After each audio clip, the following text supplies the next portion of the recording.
They ought to make the day the time changes, the first day of summer. What? Well, it's 8 o'clock and it's still light. A lot of good the extra daylight does us. Now, we've still got a 3-hour drive back. We're not going to be home until after midnight. Well, if it really bugged you, Johnny, you wouldn't do it. You think I want to blow Sunday on a scene like this?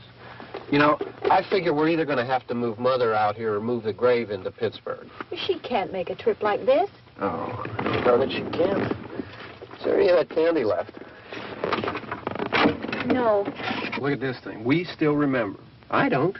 You know, I don't even remember what the man looks like. Johnny, it takes you 5 minutes. Yeah, 5 minutes to put the wreath on the grave and 6 hours to drive back and forth. Mother wants to remember, so we trot 200 miles into the country and she stays at home. Well, we're here, John, all right? Test. We're back on? Oh. Ladies and gentlemen, we're coming back on the air after an interruption due to technical problems.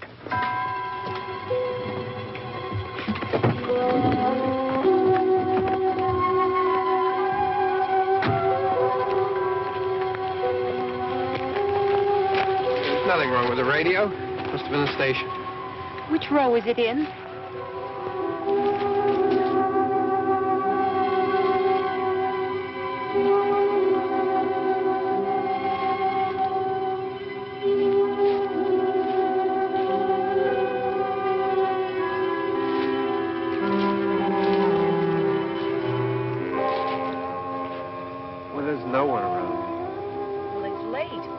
Gotten up earlier. Oh, look, I already lost an hour's sleep on the time change. I think you complain just to hear yourself talk. There it is.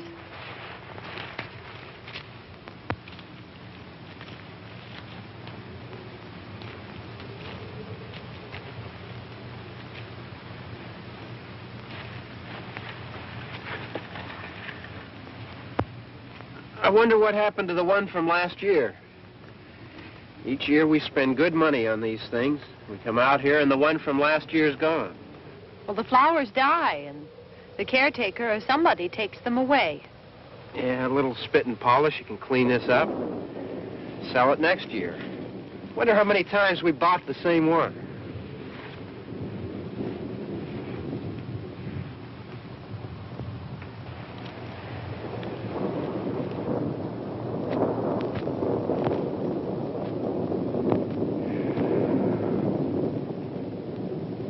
Hey, come on, Barb. Church was this morning, huh?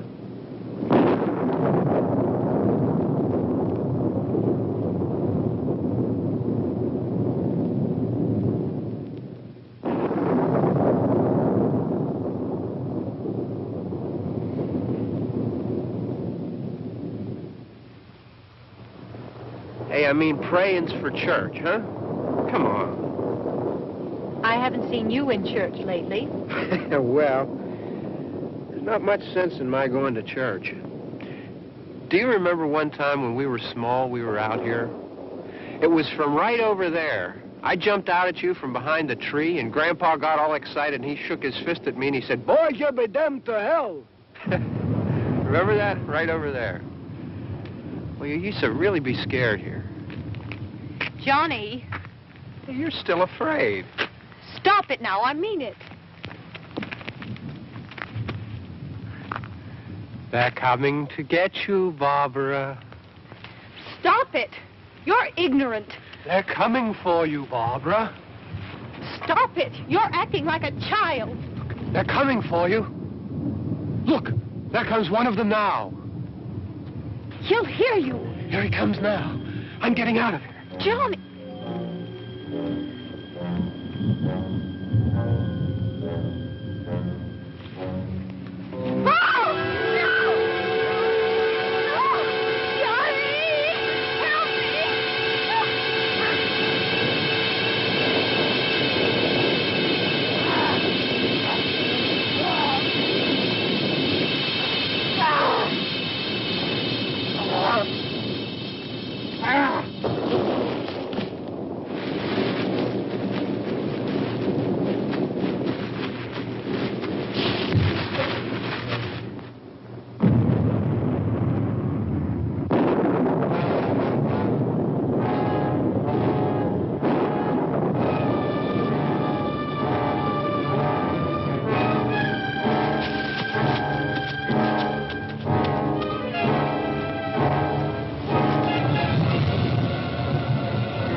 All right.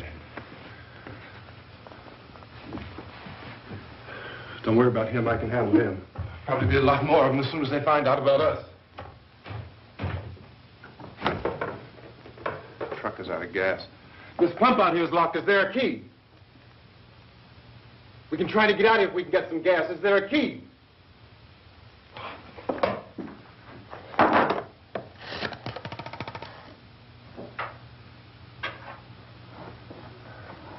suppose you've tried this.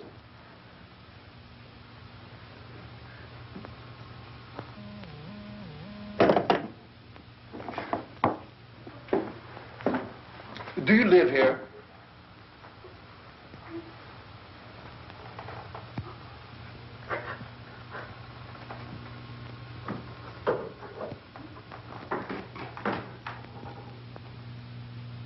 Jesus.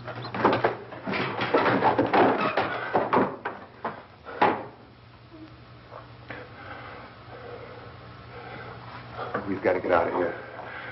We have to get to where there's some other people. Maybe we better take some food. I'll see if I can find some food.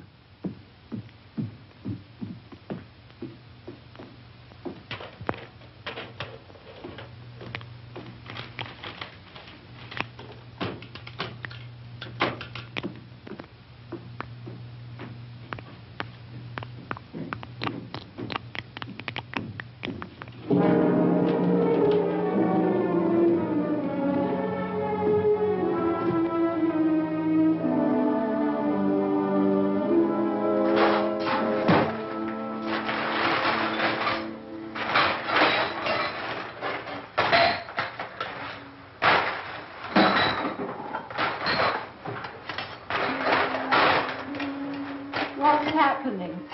How do you think it's happening? What's happening?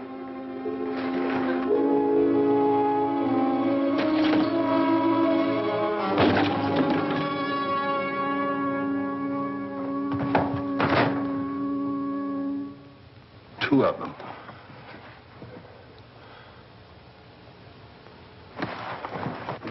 There are two of them out there. Have you seen any more around here? I can take care of those two. I don't I know you're afraid, but we have to... I don't know! I don't know! What's happening?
here now.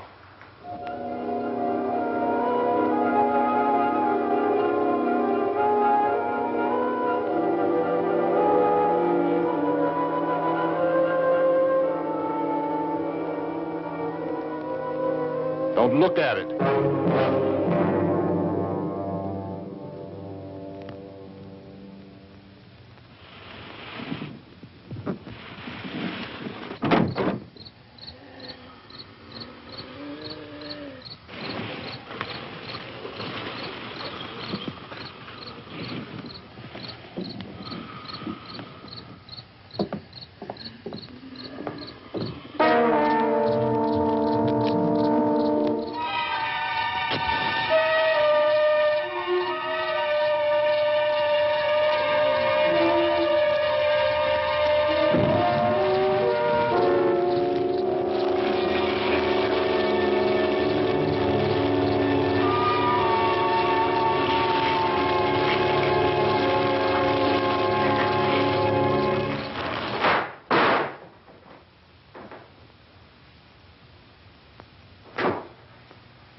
Get some more lights on in this house.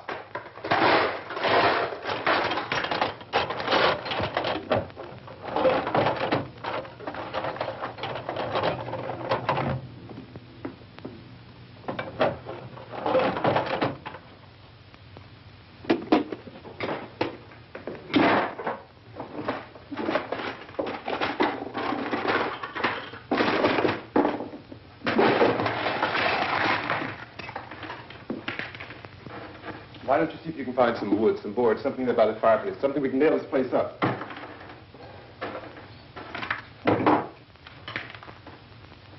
Oh, God damn. Look, I know you're afraid. I'm afraid too. But we have to try to board the house up together. Now, I'm going to board up the windows and the doors. Do you understand? We'll be all right here. We'll be all right here until someone comes to rescue us. But we'll have to work together. You'll have to help me. Now, I want you to go in and get some wood so I can board the place up. Do you understand? Okay? Okay?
Just pick up the biggest ones you can find.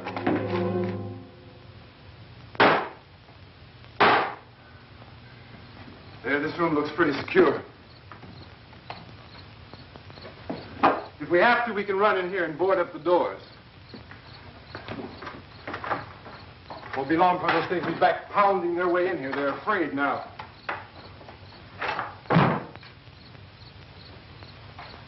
They're afraid of fire. I found that out.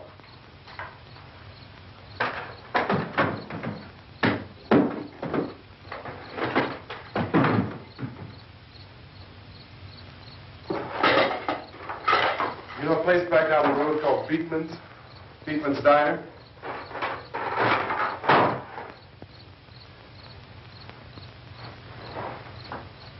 Anyhow, that's where I found that truck I have out there.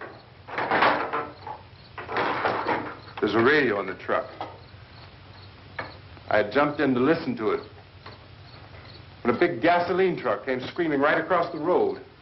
But there must have been 10, 15 of those things chasing after it, grabbing and holding on. Now, I didn't see them at first. I could just see that the truck was moving in a funny way. And those things were catching up to it. The truck went right across the road. Slammed on my brakes to keep from hitting it myself. It went right through the guardrail.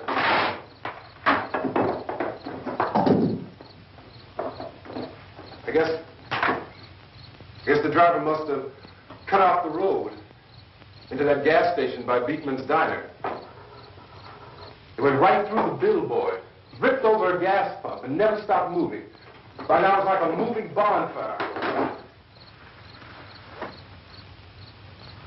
Didn't know if the truck was going to explode or what. Still, here's a man screaming.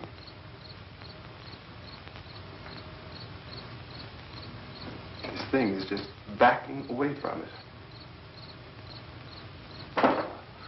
I looked back at the diner to see if there was anyone there who could help me. It was when I noticed that the entire place had been encircled. There wasn't a sign of light left except by now there were no more screams. I realized that I was alone with 50 or 60 of those things, just standing there, staring at me. I started to drive. I just plowed right through them. They didn't move. They didn't run or just stood there, staring at me. Just wanted to crush them. They scattered through the air like bugs. We were riding in the cemetery, Johnny and me. Johnny.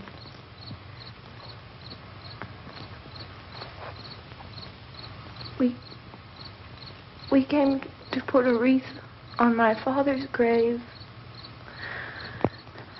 Johnny, and he said, "Can I have some candy, Barbara?"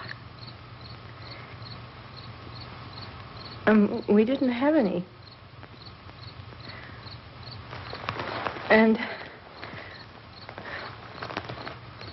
oh, it's hot in here. Hot.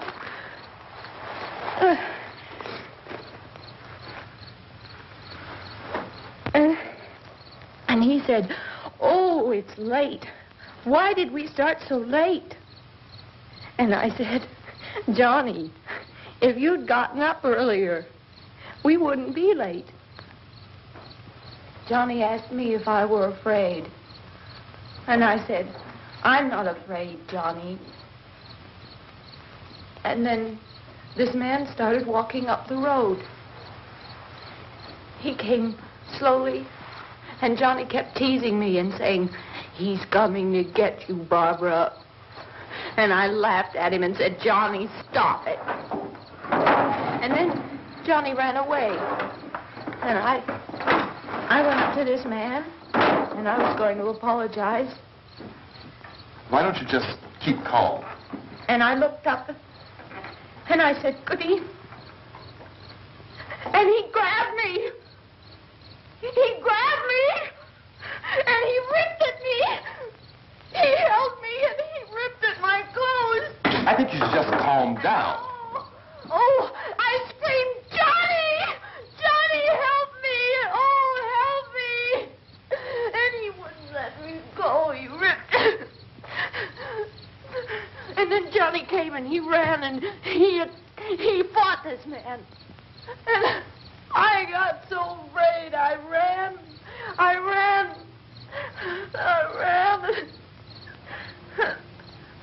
And Johnny didn't come. We have to wait for Johnny.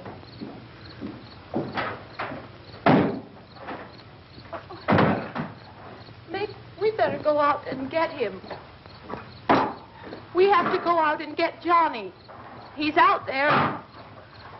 Please, don't you hear me? We've got to go out and get him. Please! We have got to go get Johnny! Please help me! Please! Don't you know what's going on out there? This is no Sunday school picnic. Don't you understand? My brother is alone! Your brother is dead. No! My brother is not dead! Oh. Oh.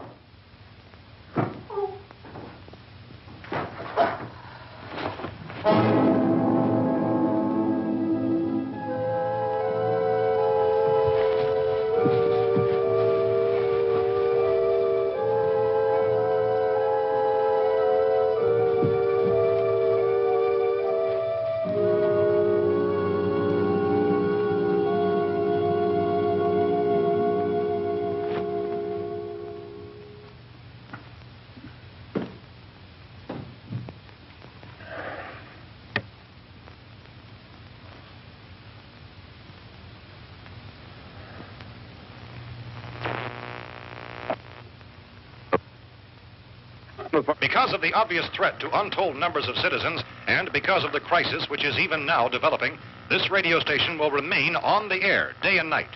This station and hundreds of other radio and TV stations throughout this part of the country are pooling their resources through an emergency network hookup to keep you informed of all developments. At this hour, we repeat, these are the facts as we know them. There is an epidemic of mass murder being committed by a virtual army of unidentified assassins. The murders are taking place in villages, cities, rural homes, and suburbs with no apparent pattern or reason for the slayings. It seems to be a sudden, general explosion of mass homicide. We have some descriptions of the assassins. Eyewitnesses say they are ordinary-looking people. Some say they appear to be in a kind of trance. Others describe them as being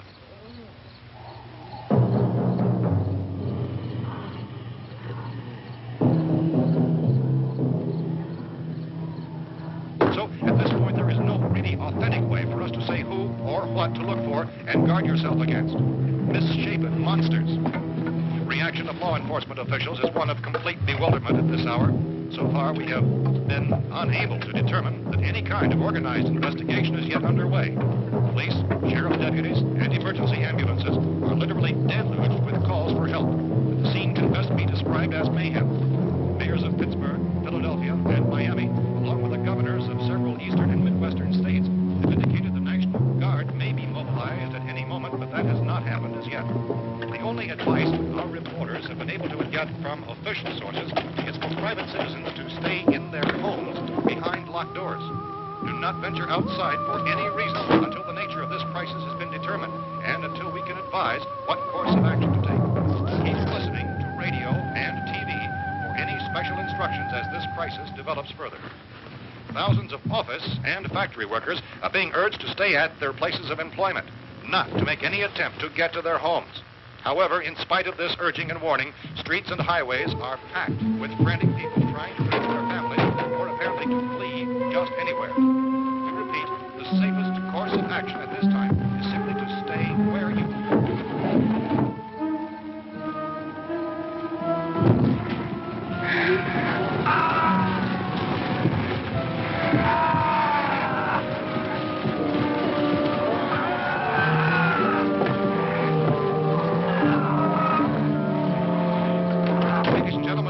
received word that the president has called a meeting of his cabinet to deal with the sudden epidemic of murder which has seized the eastern third of this nation.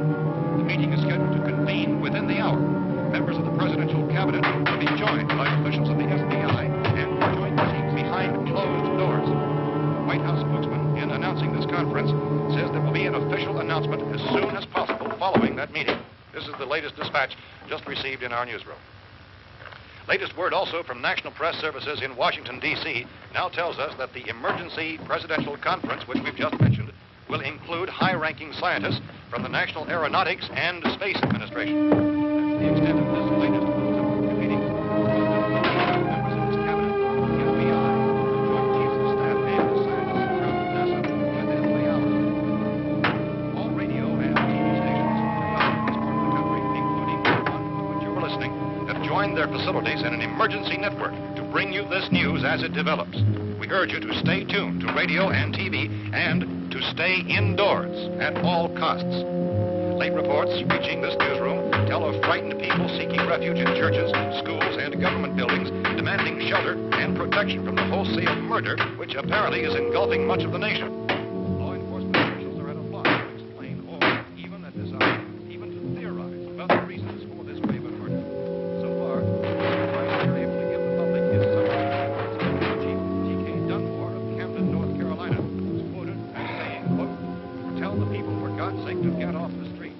Tell them to go home and lock their doors and windows up tight. We don't know what kind of murder-happy characters we have here." End quote. He's Chief Dunmore of Camden, North Carolina. So far, the only descriptions, the only clues anyone has of the killers come from frightened witnesses of some of the slain. These eyewitness accounts variously describe the murderers as ordinary-looking people, misshapen monsters, people who look like they're in a trance, and things that look like people but act like animals. Some eyewitnesses tell of seeing victims who look as though they had been torn apart. This whole ghastly story began developing 2 days ago with the report of the slaying of a family of 7 in their rural home near Belfort, Virginia. Since then, reports of such senseless killings began snowballing in a reign of terror which has hopscotched in an erratic, disconnected manner throughout much of the eastern and midwestern United States. Efforts to keep track of the murder reports with the placing of markers on a map seem to indicate a general spreading of the extreme southeastern United States into the north and west. Our newsmen have been on the telephone talking with officials in other cities and have determined that none of this kind of mass murder has yet been reported west of the Mississippi River, except in the extreme southeastern portion of Texas. Similar killings have been reported around the Houston and Galveston areas, but nothing like... I found a gun and some bullets out there. It was only late yesterday Oh, and when it these. first became clear we were facing some kind of national emergency.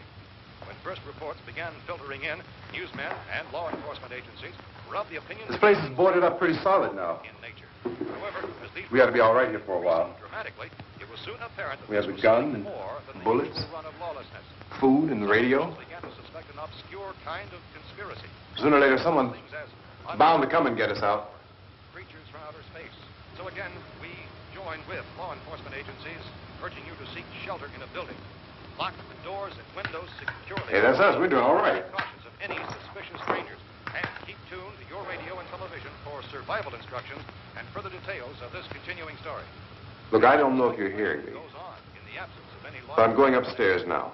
It's almost as though some critical balance of If anything should try to break in here, I can hear it from up there. I'll be down to take care of it. savage killers. We repeat, this radio station... Everything is all right for now. I'll be back to reinforce the windows and doors later. But you'll be all right for now, okay? Okay. Civil defense officials in Cumberland have told newsmen that murder victims show evidence of having been partially devoured.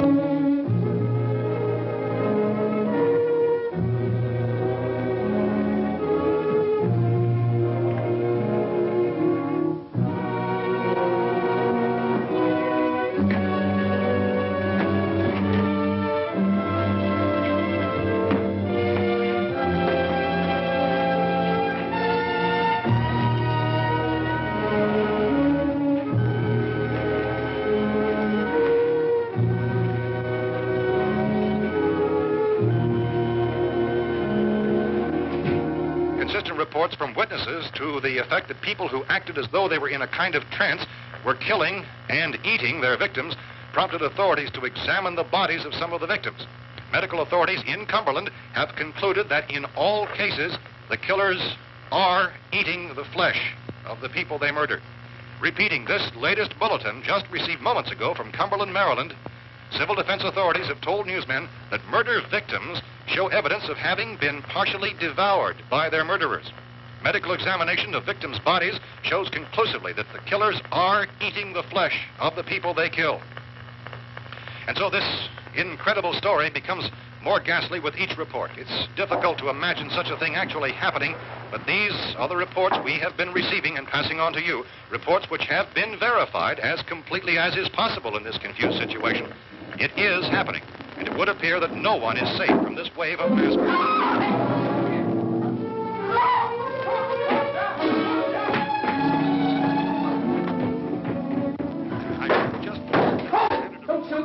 We're from town. A radio. County, Pennsylvania. The Butler County Sheriff is verified by their slayers is true. No further details available at this time. However, How long you guys been down there? I could use some help up here. That's the cellar. It's the safest place. You mean you didn't hear the racket we were making up here? How were we supposed to know what was going on? Could have been those things for all we knew. That girl was screaming. Sure, you must know what a girl screaming sounds like. Those things don't make any noise. Anybody would know somebody ever needed help. Look, it's kind of hard to hear what's going on from down there. We thought we could hear screams, but for all we knew, that could have meant those things were in the house afterward. And you wouldn't come up and help? Well, if there were more, the racket sounded like the place was being ripped apart. How were we supposed to know what was going on? Now, wait a minute.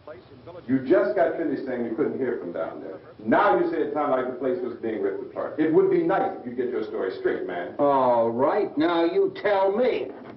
I'm not going to take that kind of a chance when we got a safe place. We luck into a safe place, and you're telling us we got to risk our lives just because somebody might need help, huh? Yeah, something like that. All right, why don't we settle this? Look, mister, we came up. Okay, we're here. Now I suggest we all go back downstairs before any of those things find out we're in here. They can't get in here. You got the whole place boarded up? Yeah, most of it. All but a few spots upstairs.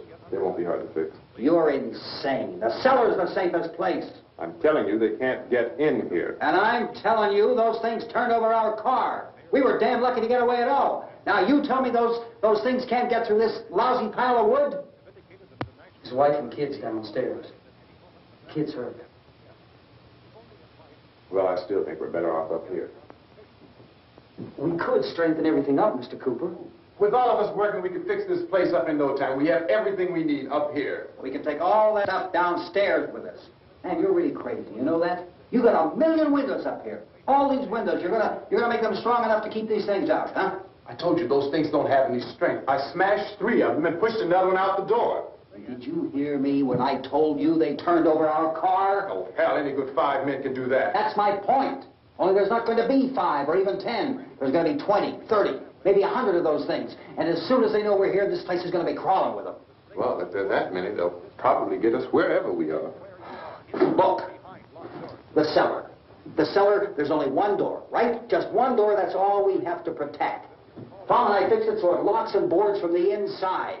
But up here, all these windows, why, we'd never know where they were going to hit us next. You got a point, Mr. Cooper. But down in the cellar, there's no place to run to. I mean, if they did get in, there'd be no back exit. We'd be done for. We can get out of here if we have to. And we got windows to see what's going on outside. But down there with no windows, if a rescue party did come, we wouldn't even know it. But the cellar is the strongest place. The cellar is a death trap. I don't know, Mr. Cooper. I think he's right. You know how many's out there? I don't know. Maybe 6 or 7. Look, you two can do whatever you like. I'm going back down to the cellar, and you better decide. Because I'm going to board up that door, and I'm not going to unlock it again no matter what happens. Now, wait a minute, Mr. Cooper. No, I'm not going to wait. I've made my decision, now you make yours. Now, wait a minute. Let's think about this. We can make it to the cellar if we have to. And if we do decide to stay down there, we'll need some things from up here. So let's at least consider this a while. You boxed yourself in the cellar and those things get in the house, you've had it. At least up here you have a fighting chance. Yeah, it looks like about 8 or 10 out there now. There's more than there were. There are a lot out back, too.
Fix these boards.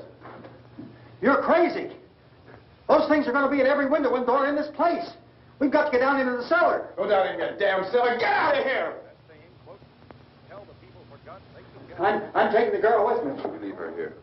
Keep your hands off her. And everything else that's up here, too. Because if I stay up here, I'm fighting for everything up here. And the radio and the food is part of what I'm fighting for. Now, if you're going down the cellar, get. The man's insane. He's insane. We've got to have food down there. We've got a right. This is your house. We've got a right. You going down there with him? Well, Yes or no? This is your last chance. No beating around the bush. listen, I got a kid down there. She can't possibly, I couldn't bring her up here. She can't possibly take all the racket and those things smashing through the windows. Well, you're her father. If you're stupid enough to go die in that trap, that's your business. However, I am not stupid enough to follow you. It is tough for the kid. That old man is so stupid. Now, you get the hell down in the cellar. You can be the boss down there. I'm boss up here. You bastards. You know, I won't open this door again. I mean it. Mr. Cooper, with your help, we could... With my help? Let him go, man. His mind is made up. Just let him go. Wait a minute. Judy, come on up here, honey.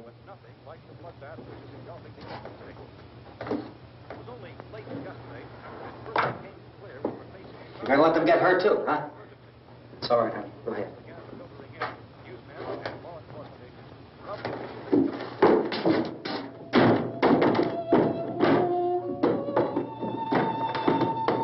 If we stick together, man, we can fix it up real good.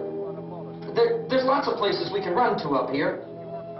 Mr. Cooper, we'd all be a lot better off if all three of us were working together. Hey. Hey, kid.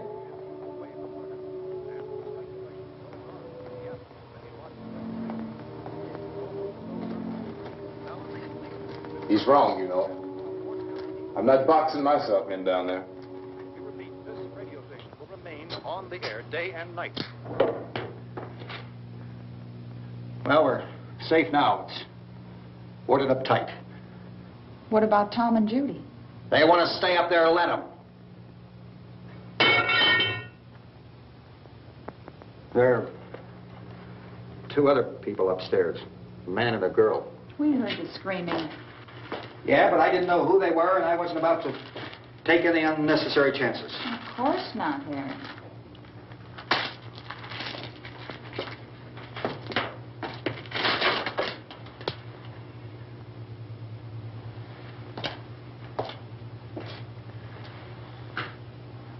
Is she all right? I don't know what it is. She feels warm. Maybe it's shock. Where'd you get the bandage? Some laundry in a basket. I tore a sheet.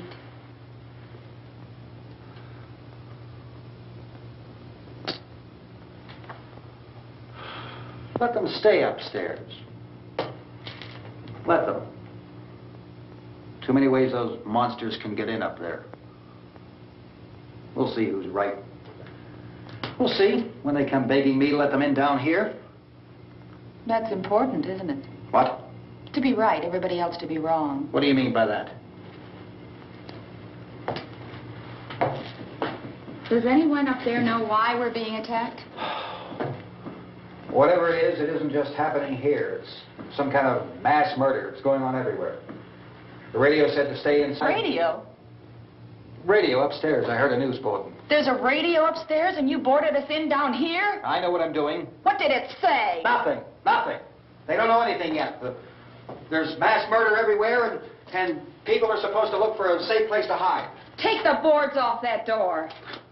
We are staying down here, Helen. Harry, that radio is at least some kind of communication. If the authorities know what's happening, well, they'll send people for us so they tell us what to do. How are we going to know what's going on if we lock ourselves in this dungeon?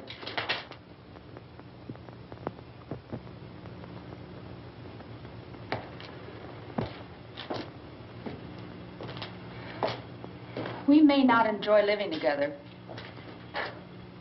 but dying together isn't going to solve anything. Those people aren't our enemies. Mr. Cooper! Mr. Cooper, Ben found a television set upstairs. Let's go up. Tom? Yeah. If Judy would come downstairs for a few minutes, Harry and I could come upstairs. Okay, yeah, right away. Will you do it? Do I have to? Look, honey, nothing's going to get done with them down there and us up here. Do this for me. Okay. Okay, open up.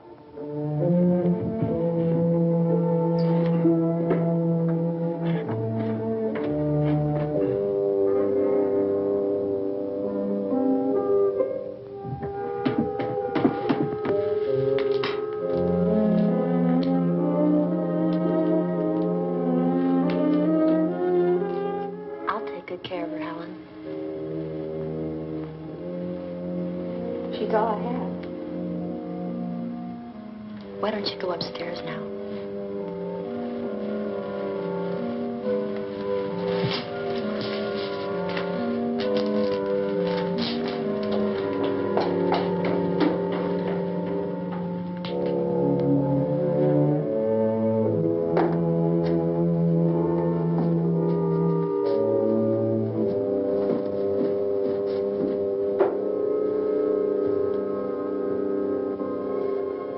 Her brother was killed. Hey, give me a hand with this thing. I gotta go help Ben with the television.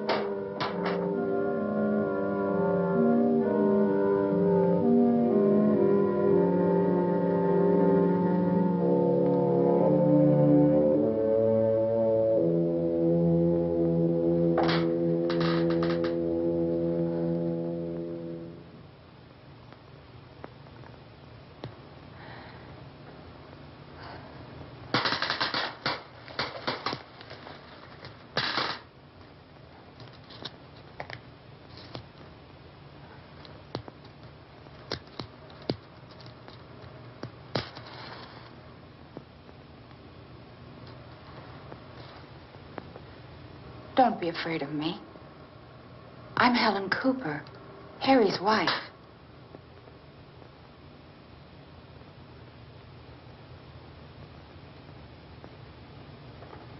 This place is ridiculous.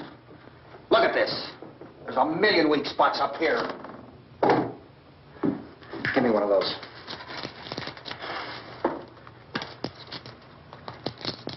Her brother was killed.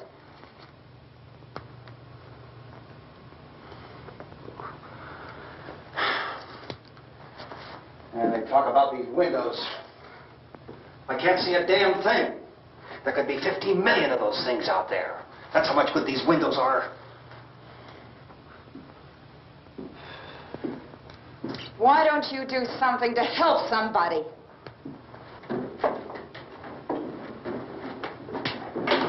Here, I have it. Drag a couple of those chairs together. There's a socket over here.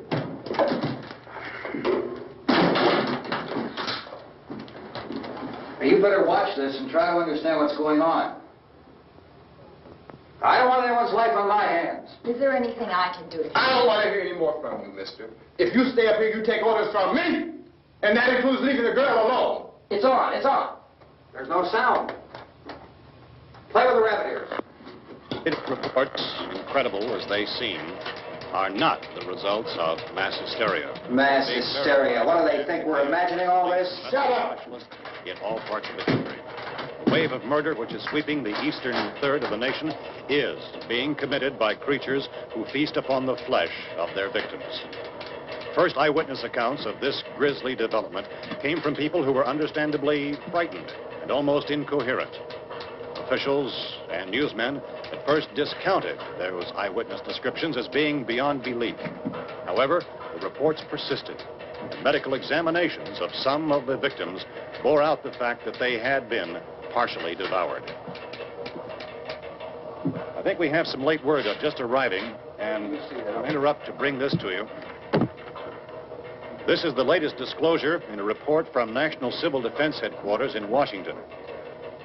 It has been established that persons who have recently died have been returning to life and committing acts of murder. A widespread investigation of reports from funeral homes, morgues, and hospitals has concluded that the unburied dead are coming back to life and seeking human victims. It's hard for us here to believe what we're reporting to you, but it does seem to be a fact. When this emergency first began, radio and television was advising people to stay inside, behind locked doors for safety. Well, that situation has now changed, and we're able to report a definite course of action for you.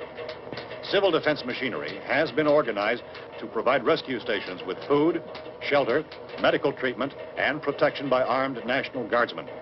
Stay tuned to the broadcasting stations in your local area for this list of rescue stations. This list will be repeated throughout our news coverage. Look for the name of the rescue station nearest you and make your way to that location as soon as possible. So we have that truck. If we can get some gas, we can get out of here. There's a pump out by the shed. I know, that's why I pulled in here, but it's locked. Emergency meeting called this afternoon by the President. Since convening this conference of the Presidential Cabinet, the FBI, the Joint Chiefs of Staff, the CIA has not produced any public information. Why are space experts being consulted about an earthbound emergency? So far, all the betting on the answer to that question centers on the recent Explorer satellite shot to Venus. That satellite, you'll recall, started back to Earth, but never got here. That's the space vehicle which orbited Venus and then was purposely destroyed by NASA when scientists discovered it was carrying a mysterious high-level radiation with it. Could that radiation be somehow responsible for the wholesale murders we're now suffering? Newsman Don Quinn in Washington has posed those questions. It's obvious our best move is to try to get out of here. How are you going to get over to that pump? Look! You're coming from a meeting regarding the explosion of the Venus probe, is that right? Yes, that was the subject of the meeting. You feel there is a connection between this and the phenomenon? There's a definite connection. In other words, you feel that the radiation on the Venus probe is enough to cause these mutations? There was a very high degree of radiation. Well, just a minute. I'm not sure that that's certain at all. I don't think that has been irrefutably explanation that we have at this time. In other words, it is the military's viewpoint that the radiation is not the cause of the mutation. I can't speak for the entire military at this time, gentlemen. This seems to be... I must disagree with these gentlemen presently until this is irrefutably proved. Everything is being done that can be done. We'll have to hurry for our next meeting. And Professor, you feel that there is a definite connection between them? Definite connection as far as Dr. Keller and myself. Doctor, please. I thought we decided that is not proved yet. Was the satellite, when the satellite was exploded? An unusual amount of radiation, enough to cause mutation under certain circumstances. Could have happened. Have a bearing on it. It does seem to have a bearing.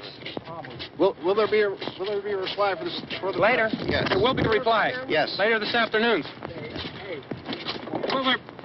There will be a report this afternoon. Perhaps there will be a report. Yes. Later. Will you close the window? We are doing everything possible to solve the problem. You know, we have to try to get out of here. He said the rescue stations have doctors and medical supplies. If we could get care in there, we could get help for her. Romero is one of the world's foremost authorities on space science and technology. Willard. I saw a sign that said Willard. Any moment. It's only about 17 miles from here. You know this area. You from around here? Judy and I are both from around here. We were on our way up to the lake to go swimming. And Judy had a radio, and we heard the first reports about this. So we knew the old house was here, and we came in and found the lady upstairs dead. Then these other people came. We went down into the basement and put a bar across the door, and it is pretty strong. How could we possibly get away from here? We've got a sick child, 2 women, 1 woman out of her head, 3 men, and the place is surrounded with these things. For NASA. Dr. Grimes, your entire staff, I know, has been working very hard to find some solution to these things that are happening. Do you have any answers at this time? Yes, we have some answers. But first, let me stress the importance of seeking medical attention for anyone who's been injured in any way. We don't know yet what complications might result from such injuries. How bad has your kid been hurt? Good advice, Doctor. Now, how about the basic problem of patients? Well, Look, you go down there and tell... Judy? Yeah, you tell Judy to come up here and you stay with the kid, all right? Direct action taken with regard to the Venus probe. In the cold room at the university, we had a cadaver from which all 4 limbs had been amputated. Sometime early this morning, it opened its eyes and began to move its trunk. It was dead, but it opened its eyes and tried to move. They want you upstairs. Did she ask for me?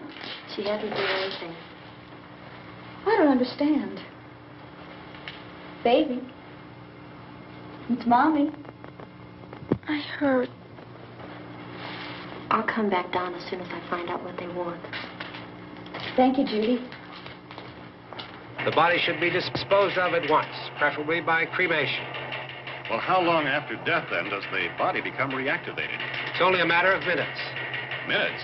Well, that doesn't give people time to make any arrangements. Oh, you're right. It doesn't give them time to make funeral arrangements. The bodies must be carried to the street and burned. They must be burned immediately. Soak them with gasoline and burn them.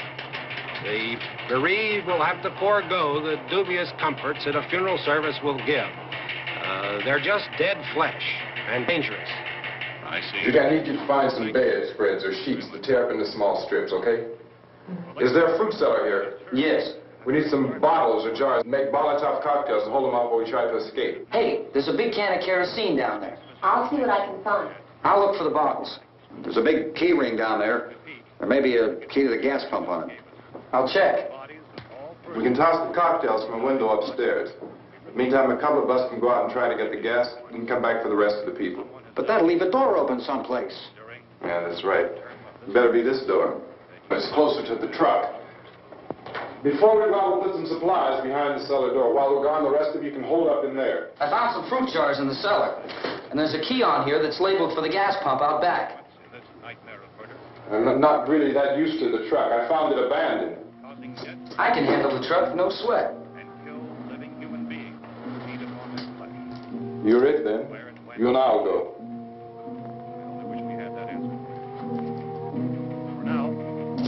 We'll put whatever lumber we find behind the cellar door. You can go upstairs and toss the cocktails from a window. Tom, you and I will have to unboard this door. After you toss the cocktails, you hustle back down here and lock this door. It's no good to board it up because we'll have to get back in quickly. After we get the gas and get back into the house, then we'll worry about getting everybody into the truck. Now let's move it. Place to leave safely, except to the rescue station, which have been set up. Indications are that before this emergency is over, we will need many, many more such rescue stations.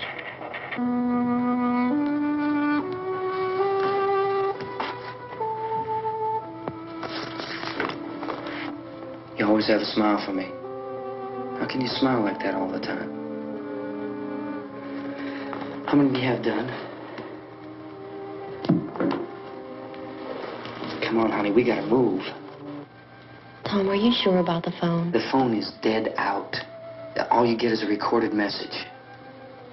If I could only call the folks. They're going to be so worried about us. Everything will be all right. As soon as we get to Willard, we'll call them. They might even be there. I know. Tom? Are you sure we're doing the right thing, Tom? What, about getting out of here?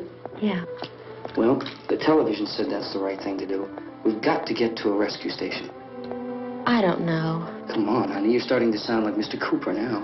But why do you have to go out there? Look, I know how to handle that truck, and I can handle the pump. Ben doesn't know anything about that stuff. But we're safe in here. For how long, honey? We're safe now. But there's going to be more and more of those things. I know. I know all that. Hey, listen. Remember when we had the big flood? Remember how difficult it was for us to convince you that it was right to leave? Remember? Remember we had to go to Willard then? This isn't a passing thing, honey. It's not like just a wind passing through. We've got to do something, and fast.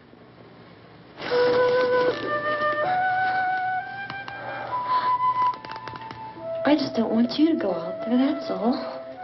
Hey, Smiley. Where's that big smile for me? Boy, you're sure you won't use it all, are you? We've got work to do, honey. And you...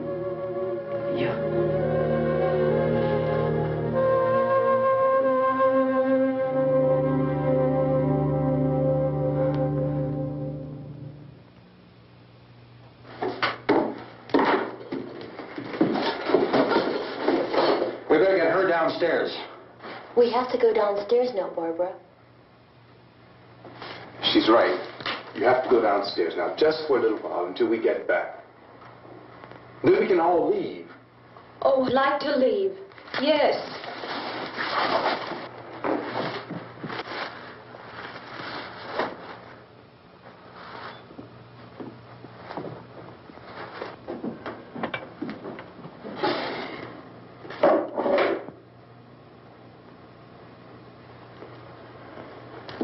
Good luck. Yeah.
Sarge!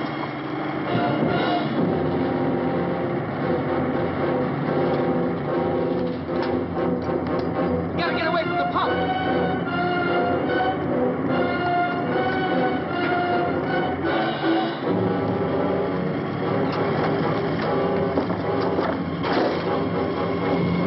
Hang on. Now, turn your course to get out of the truck.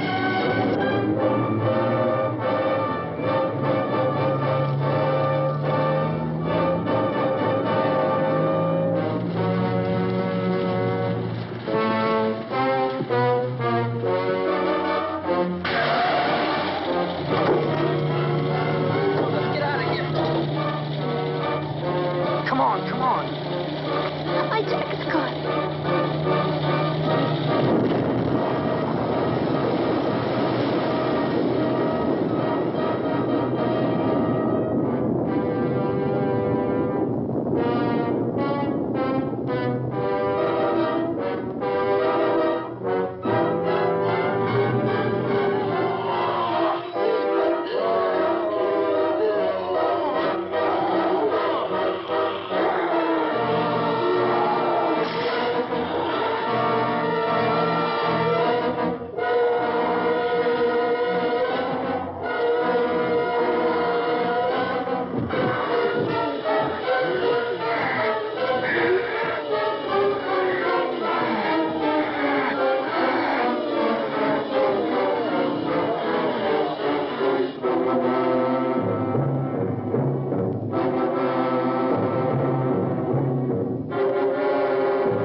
Drag you out there and feed you those things.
Isn't it 3 o'clock yet?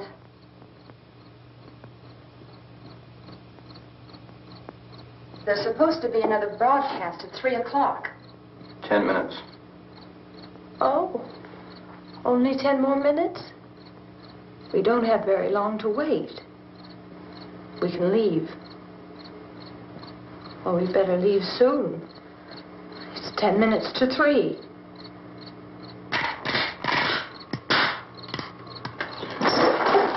You know anything about this area at all?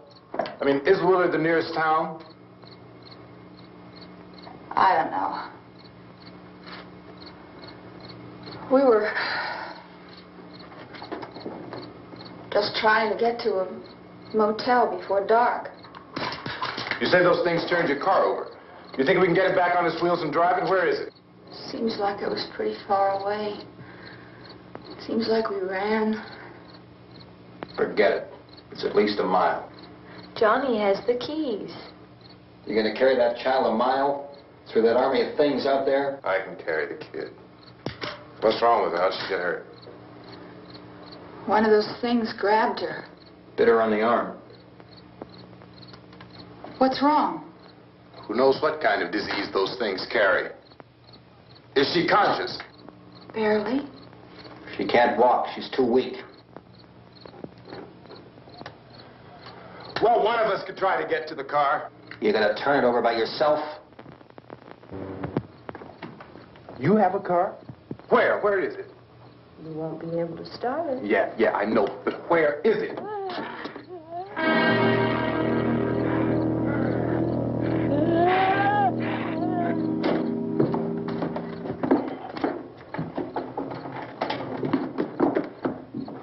Good Lord.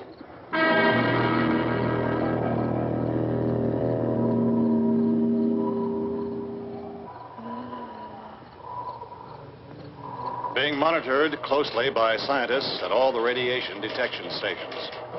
At this hour, they report the level of the mysterious radiation continues to increase steadily.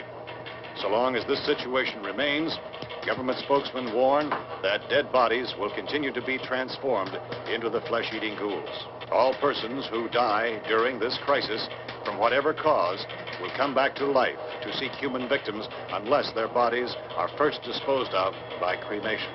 Our news cameras have just returned from covering such a search and destroy operation against the ghouls, this one conducted by Sheriff Conan McClellan in Butler County, Pennsylvania.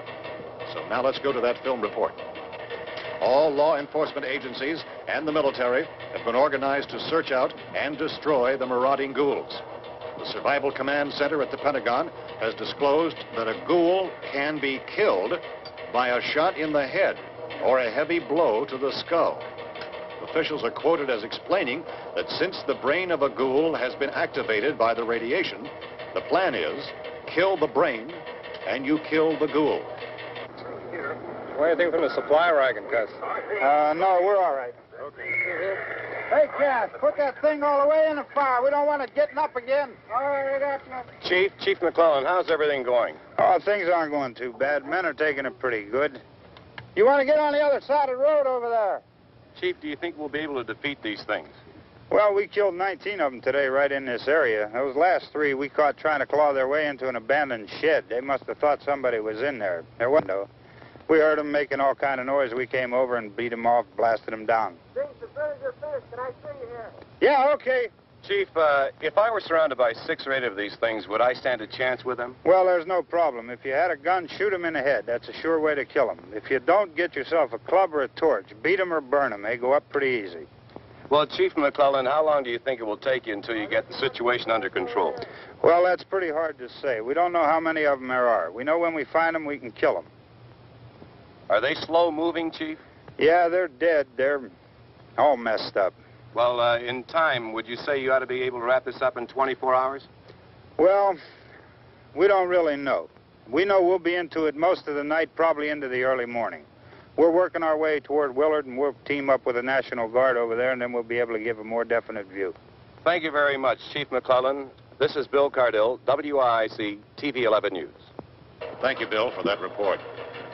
Official spokesmen declined to speculate just how long it may take to kill off all the flesh eaters, so long as the heavy radiation...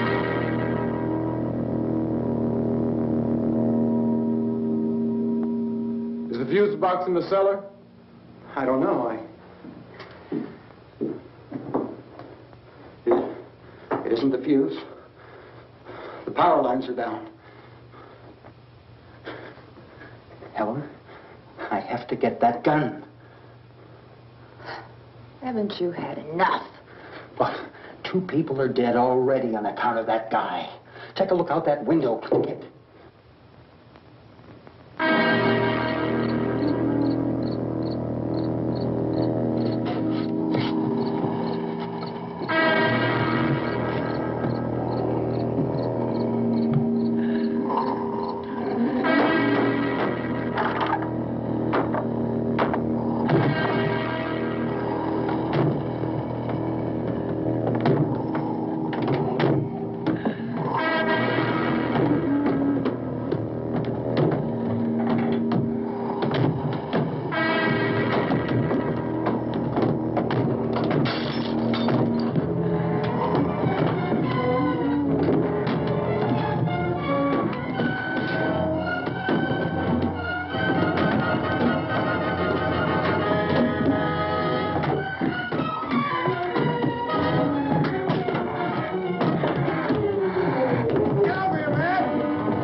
Hey, Vince, Al, you want to get about 4 or 5 men and a couple dogs? There's a house over here behind those trees. We want to go check it out.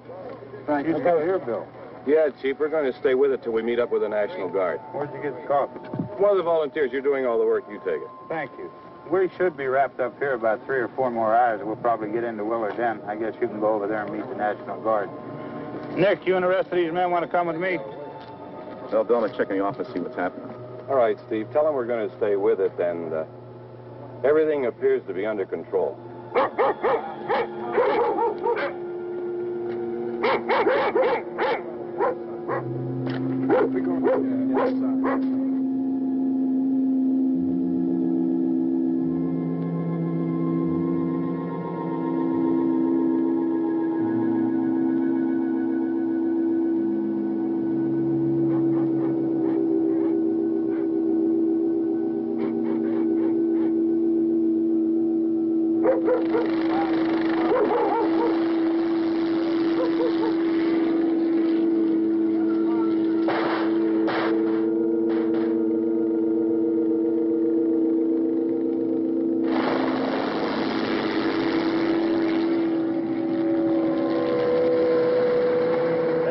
Down there by the barn. Okay.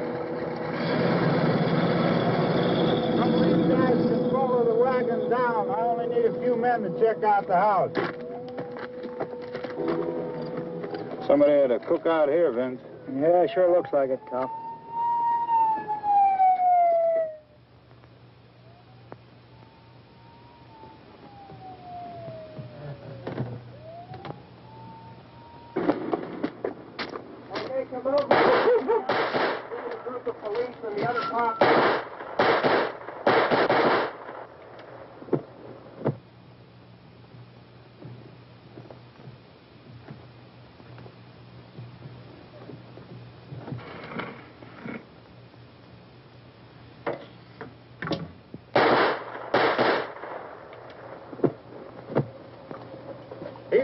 Get up here.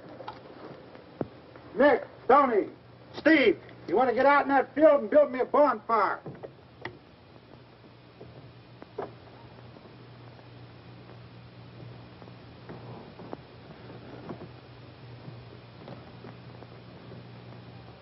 You, drag that out of here and throw it on the fire.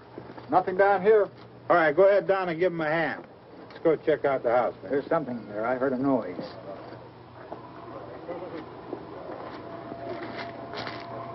All right, Vince, hit him in the head, right between the eyes.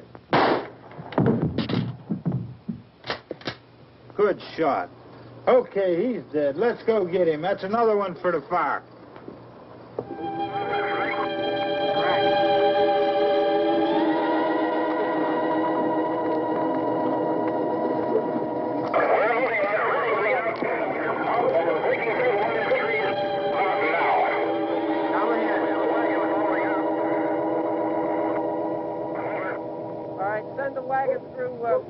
Come directly ahead. Over.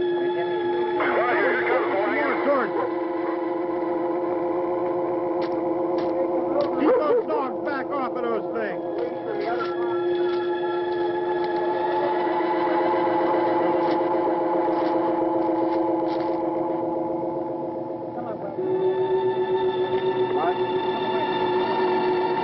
Go more quickly.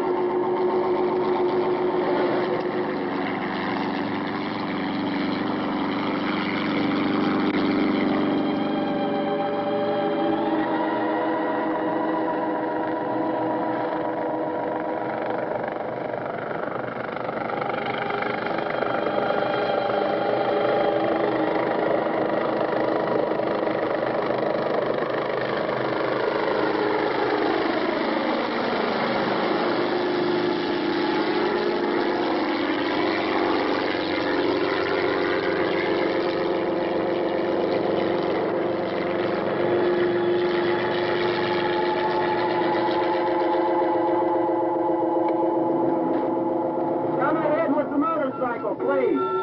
Let's go, Baxter. That's the way. Hey, Randy, light these torches over here. People in the back. Way in the back.